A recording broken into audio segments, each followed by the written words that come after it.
of the second period in particular, when you guys really got away from your game and the details slipped a little bit? Yeah, I think overall it's an incredible hockey team. Obviously, we know that they just had 50 shots against Washington Capitals 2 nights ago. But I thought the pace was unbelievable. I thought our guys were fine with the pace. I thought some guys, a few guys struggled, and then they couldn't regain. Primarily just back in our end, back for pucks, some mismanagement. So, we had some self-inflicted errors there that accumulated through the second period. And second period, it's tough when especially defensemen. They get caught on there on long line changes. It's obviously longer to get to the bench, and that happened shift after shift for that group in the second period, and that complicated things in the second.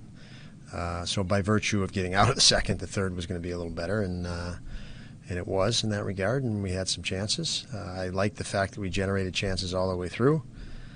But again, it was great to see 3 lines.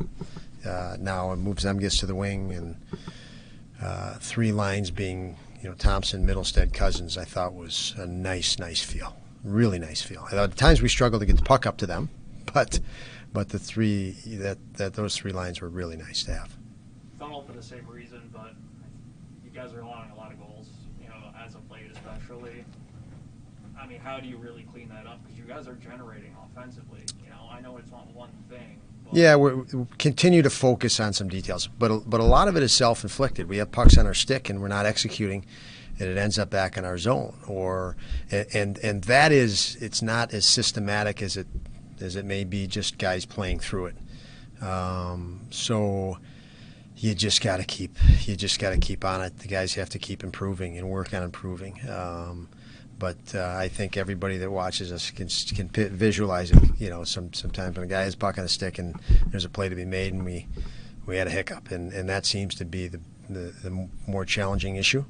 I think our guys are comfortable with our system, and so you can't break, you can't lose confidence. You just got to keep pushing through. And I say it all the time. I know it's a broken record, but we got to keep getting better.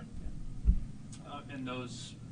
I mean, especially tonight in first period, those details were really clean. But once that push happens from the other team, which it seems like, that's been kind of a trend, that's when those sort of little errors happen. Yep, under pressure. Yeah. And I've said it before. Sometimes it's perceived pressure. Sometimes you have more time and space, and we still don't make the play that should be made, or the simple play, and then it gets complicated, and it looks complicated, and that happens. And the challenge of that second period, when that accumulates in the second period, the guys can't get off the ice.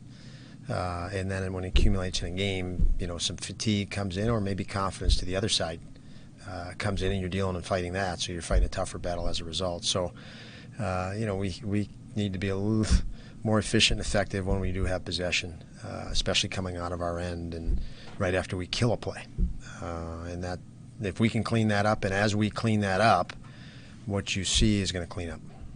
Were you impressed with the way Casey played in his first game? Casey was extremely impressive tonight. Extremely. I was concerned with amount of ice time. I was gauging even power play. I thought the power play, despite not scoring, the presence our power play had under pressure, the ability to break pressure, the ability to back a penalty kill off, was exceptional. We've added Olofsson back in a week ago and Middlestead today, and that unit of 5 was again had a presence, and Mitzi sustained through the whole game, which was something you go in the first game in a couple of months as a coach, you're gauging that his conditioning was exceptional.